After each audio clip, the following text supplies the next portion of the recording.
शुरुआत में खाली फील्ड्स में हम एक कपल को देखते हैं जो अपने फ्रेंड्स पर प्रैंक करने के लिए यहाँ पर आए थे। वो जानते थे कि कुछ ही देर में उसके फ्रेंड्स यहाँ पर आएंगे स्केयर क्रो को लेने के लिए, जिसके बारे में बहुत सारी डरावनी कहानियाँ बनी हुई थी कि वो स्केयर क्रो सबको मार देता है। लेकिन ये लोग उस कहानियों को सच नहीं मानते थे।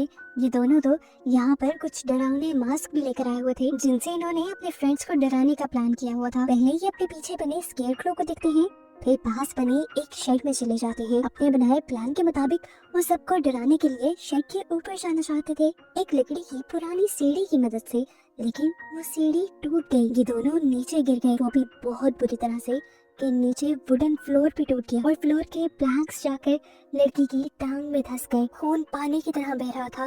वो पूरी तरह पैनिक हो गई। तभी अचानक सारा खून कोई अजीब सी लकड़ी चूसने लगी। लड़की ने जब फील किया कि वो हिल रही है तो उसकी जान निकल गई। उसने जोर से चीख मारी। इससे पहले कि लड़का उसकी चीख पर रिएक्ट करता, लकड़ी से बना एक अजीब सा टेंटिकल आकर उसके सर में स्टैब कर देता है और उसे जान से मार देता है, जिसके बाद उसने इस लड़की को भी मार दिया। साफ पता चल रहा था कि जिस स्केयर क्रो की डरावनी कहानियां सुनकर वो यहाँ आए थे वो सब सच थी।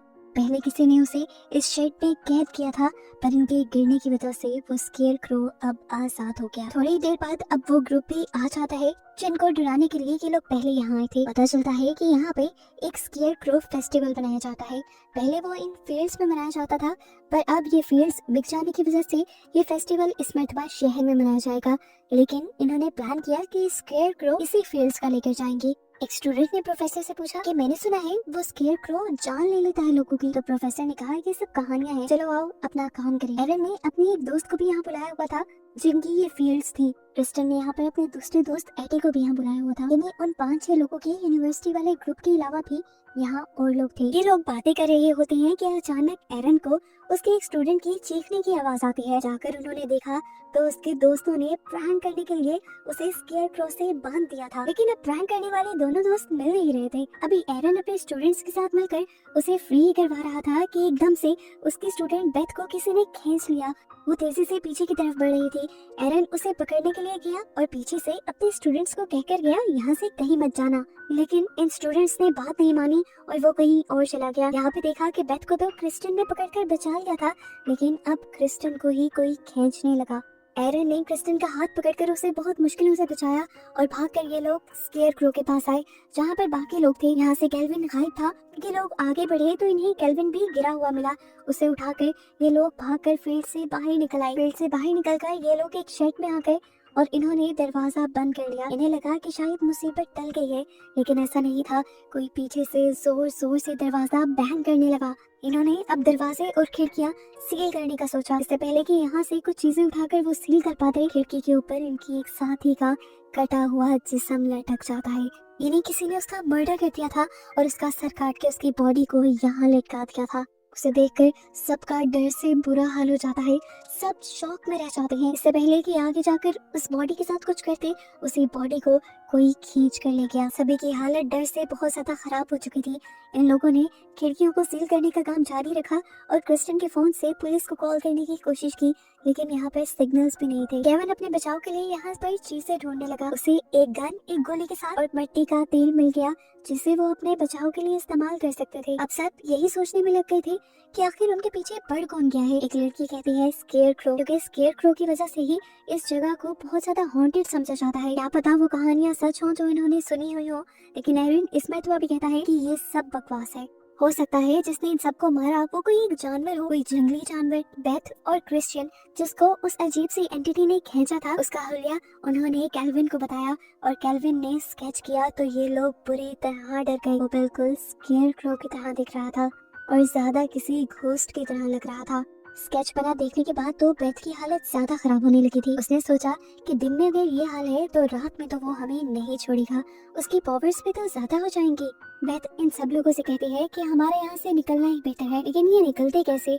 बस के जरिए, जिसकी चाबियां उस लड़की के पास थी जिस लड़की का मर्डर हो गया। और अब रह गया था एडी का ट्रैक्टर जो कि चल भी नहीं रहा था। लेकिन एरन अब फैसला करता है कि वो उसी ट्रक को स्टार्ट करने का रिस्क लेगा, क्योंकि वही ट्रक इनकी आखिरी होप है। वो सबको कहता है कि मैं ट्रक को स्टार्ट करके हेल्प लेने जाने की कोशिश करूंगा। अगर सब बाहर निकले तो यकीनन किसी न किसी की मौत हो जाएगी। बेथ जो सबसे ज्यादा घबराई हुई थी, उसे ये प्लान पसंद नहीं आया, उसे किसी की परवाह नहीं थी, लेकिन वो कहती है कि मैं पहले ट्रक में जाऊंगी आपके साथ। ये लोग इससे पहले कि कोई नया प्लान बनाते, बेथ अपने फ्रेंड कैल्विन से कहती है मुझे बस अपनी जान बचानी है, प्लीज तुम कुछ भी करो। और वो लड़का उसकी बात मानकर अपनी जान की परवाह किए बगैर विंडो से बाहर कूद जाता है। एरन के जाने से पहले ही वो अब ट्रक में चढ़ गया, लेकिन ट्रक स्टार्ट करने की कोशिश की तो ट्रक स्टार्ट ही नहीं हुआ। और अब ट्रक की विंडो पे हमें पहली मर्तबा स्केयर क्रो को दिखाया गया। कैल्विन तो उसे देखकर घबरा गया। उसे बचाने के लिए उसका ग्रुप बाहर निकला। एडन ने उसे मारने के लिए गोली चलाई, लेकिन गन बैकफायर कर गई। क्रिस्टन ने केरोसिन और आग ट्रक तक फेंकी, लेकिन उसमें स्केयर क्रो नहीं मरा, बल्कि उनकी आखिरी उम्मीद ट्रक ही जल गया। सभी लोग अब बाहर आ चुके थे और वापस अंदर नहीं जा सकते थे, क्योंकि एंट्रेंस पर ही स्केयर क्रो आ गया था। अब ये लोग भागकर एक दूसरे शेड की तरफ गए, जिस शेड के अंदर से मूवी के स्टार्ट में वो स्केयर क्रो बाहर निकला था। इसका फ्लोर बहुत खस्ता था। इन सब लोगों के जाते ही इनके वजन से वो टूट गया। यहाँ आते ही ये लोग घबरा गए, क्योंकि इनको पहले मरे हुए दोनों लोगों की लाशें बुरी हालत में दिखाई थी, जिसमें से एक लाश तो आधी खाई जा चुकी थी, जिसे स्केयर क्रो नहीं खाया होगा। ये सभी लोग इस कड़े में आकर और ज्यादा परेशान हो गए थे।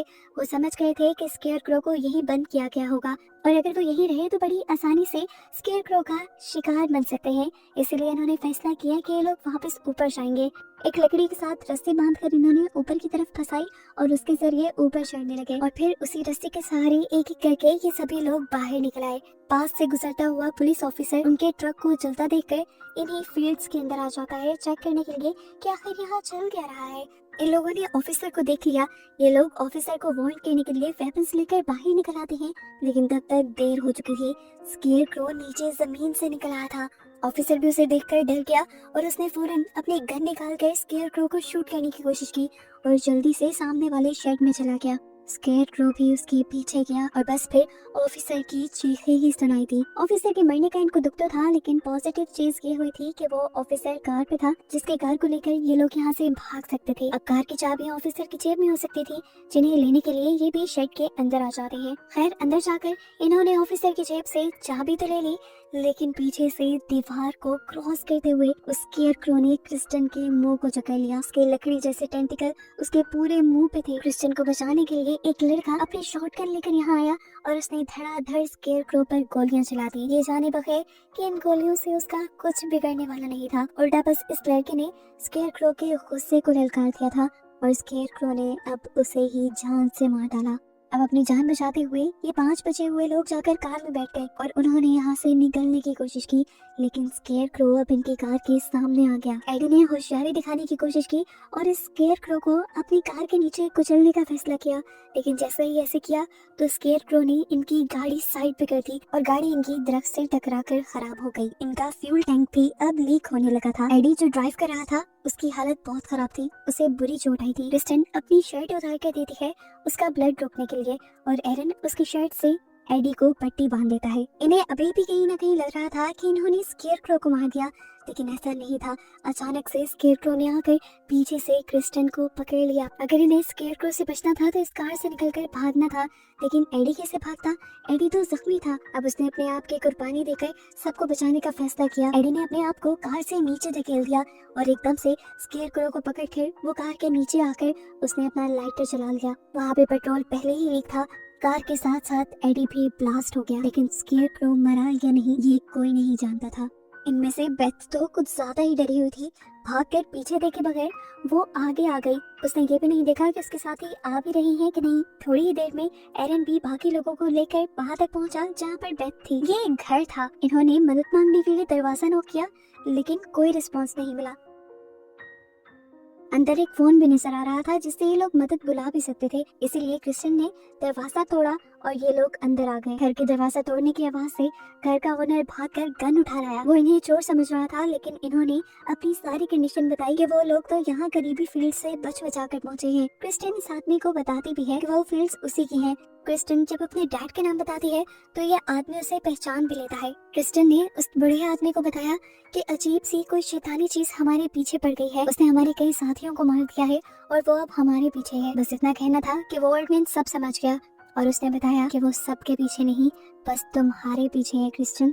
वो तुम्हें मारना चाहते हैं क्योंकि आज से 100 सालों पहले तुम्हारी फैमिली ने उस स्केयर क्रो को कैद कर दिया था और इसी चीज का बदला वो अब तुमसे लेगा। और तुम्हारी फैमिली ने ऐसा इसलिए किया था क्योंकि वो तुम्हारी फैमिली को मार रहा था, और वो 100 सालों पहले कहाँ से आया था ये तो कोई भी नहीं जानता। बस मैं इतना जानता हूँ कि उस स्केयर क्रो को मारने के लिए हर तरीका ट्राई किया गया था, लेकिन कोई भी तरीका उसको मार नहीं पाया, इसलिए तुम्हारी फैमिली ने उसे अपने शर्ट के अंदर कैद कर दिया। अब वो आजाद कैसे हुआ ये तो इन लोगों को भी नहीं पता था। यहाँ पे बताता है कि हर साल यहाँ पर वो फेस्टिवल भी इसीलिए मनाया जाता है कि कोई स्केयर क्रो के बारे में भूले मत। उसकी डरावनी कहानी उस फेस्टिवल में इसीलिए सुनाई जाती है कि सारे पहले से पहले अलर्ट रहे, लेकिन समझ में नहीं आ रही थी कि 100 साल बाद ये स्केयर क्रो छूट कहाँ से गया था। फिलहाल ये आदमी मदद बुलाने के लिए पुलिस को कॉल करने की कोशिश करता है, लेकिन देखा उसने कि फोन भी डेड है। अब तो इस ओल्ड मैन के घर के बाहर भी कुत्ते भौंकने लगे थे, इस तरह के जैसे उन्होंने कुछ बहुत ही भयानक देख लिया हो। ये ओल्ड मैन उन्हें देखने के लिए बाहर जाता है और जाने से पहले पूरे ग्रुप को कहकर जाता है जो भी क्रिस्टियन के साथ रहेगा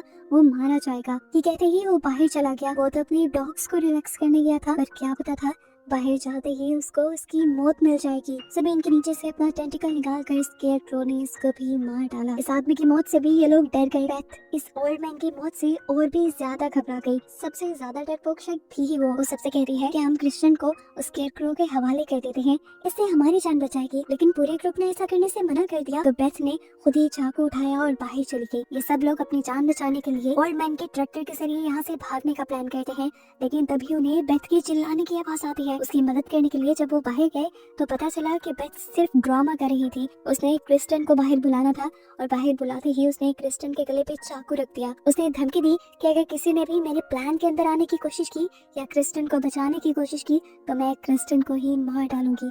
ये कहकर उसने स्केयर क्रो को बुला लिया और स्केयर क्रो भी जैसे एक आवाज पे ही यहाँ आ गया। एरन ने क्रिस्टियन की जान बचाने के लिए एक रस्सी उठाई और उसका एक फंदा बनाते हुए स्केयर क्रो के टेंटिकल में डाल दिया और फिर उस रस्सी को थ्रेशर मशीन के साथ अटैच कर दिया। थ्रेशर मशीन ने जब रस्सी के साथ स्केयर क्रो को खींचा तो स्केयर क्रो एकदम से क्रिस्टियन से तो दूर हो गया, लेकिन उसने जाते जाते बेथ का पांव पकड़ लिया। तेजी से मशीन ने स्केयर क्रो के साथ साथ बेथ को भी क्रश कर डाला, जिसके बाद स्केयर क्रो तो नहीं मरा, लेकिन बेथ का कीमा बन गया। अब इन तीनों को जान बचाकर यहाँ से निकलना था। एरन को वहाँ पे एक बाइक नजर आई जिसे वो और क्रिस्टियन देखने लगे। अभी वो इसकी इंस्पेक्शन ही कर रहे थे कि अचानक से स्केयर क्रो ने आकर पीछे बची हुई मारिया के टांग में स्टैब कर दिया। उसकी चिल्लाने की आवाज से ये दोनों उसके करीब आए और स्केयर क्रो के टेंटिकल को उसकी टांग से निकालकर उसे दूर फेंक दिया। अपनी जान बचाने के लिए वो कितना भी भागते, स्केयर क्रो उनके बहुत करीब था और उनसे कहीं ज्यादा तेज भी था। अब क्रिस्टियन जो ये बात जानती थी कि असल में स्केयर क्रो उसके पीछे है, उसके जहन में एक प्लान आता है स्केयर क्रो को डिस्ट्रैक्ट करने का।